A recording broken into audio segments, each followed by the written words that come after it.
Hi, this is Gil, and I'm the owner of the 1/6 scale New Bright T-Max brushless conversion that you've seen here on YouTube. A lot of people have been emailing me about getting details on how the H2 conversion was done, and so I thought I'd do a video here to show you all the specifics about how I converted the T-Max Nitro 2.5 into the brushless scaler that it is now. So the first thing that we see here on the New Bright H2 is it's got a super long wheelbase. The wheelbase on this model is about 17.5 inches center to center. And so I added at least 4 or 5 inches overall to the wheelbase of the chassis to allow it to match up dead nuts with the wheel wells of the 1/6 scale New Bright H2 body. Another thing that you'll kind of see on the insides here are these custom Rancho shocks. These are actually stock T-Max 2.5 shocks. And what I've done is I put small springs on the inside of the cylinders, and so there's no external springs. And then from RC4WD.com I got some red boots to basically convert these shocks into little scalar, working scalar Rancho shocks. So the shocks are pretty much to scale to add some realism to the ride. On top here is a custom-made roof rack that I built myself out of polystyrene and then painted flat black. So you can see it kind of matches up well with the New Bright body. Underneath the hood here, which, as you know, with the New Bright is an opening hood, I'm using some 440 hex set screws and drilled out the little tabs here to allow me to snap these guys on and off. And what you see on the inside is basically a compartment, which was the engine compartment, that I hold the 440 hex driver clamped in here, so when I need it, it's ready to use. I also have headlights, LED headlights, which are wired into the chassis with the switch. So the switch activates headlights for the front, and also a pair of red taillights for the back. There are holes drilled front and rear in the body to allow airflow to cool the brushless motor and speed control. I can get access to the battery without removing the body from the chassis with this 440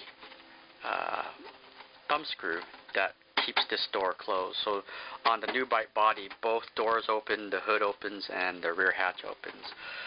So I've glued the driver door shut, and the passenger door is held closed just by a 440 thumb screw. So I could then open up this door, get full access to the battery compartment, where I mount the LiPo batteries using Velcro. The wheels and tires on the H2 T-Max are 23mm hex with Proline 40 series Big Joe tires and the scalar weld wheel racing wheels. They give a good look to the truck, and the beadlocks are actually 6061 aluminum, which makes for a nice sturdy wheel set. So the rear hatch of the New Bright H2 opens, and I maintain that here just to get access to the inside of the body. So what you'll see looking on the inside is I basically gutted out, since the inside of the H2 body is pretty much gutted out. It takes a lot of weight off the body.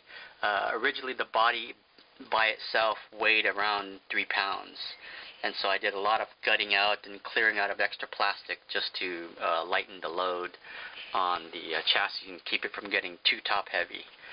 What you see here are these two long struts which actually come off of the body post mounts. These are 6061 aluminum body posts. There's a pair here and there's a pair up front there that support this now 1.5 pound polycarbonate H2 body. The original body posts which I had in here were just the longer extensions of the plastic body posts, and they were just not stiff enough to support the weight of the body. So now I'm going to show you how the New Bright body comes off of the T-Max chassis. So up here I have a pair of body clips that just snap off. The body posts on the inside actually pass through the top of the body and end up just underneath the bar of the roof rack here, and so they're basically hidden. And so I can pop these two body clips off, put these aside, and now for the front, which takes a lot of beating when this truck's running, instead of body clips, I actually bolt the front of the body down to the chassis using 440 stainless steel socket screws. This is to ensure that there's plenty of beef up front when the body impacts while I'm driving. Now I'll go ahead and shut the hood here, and we'll go ahead and remove the body from the chassis.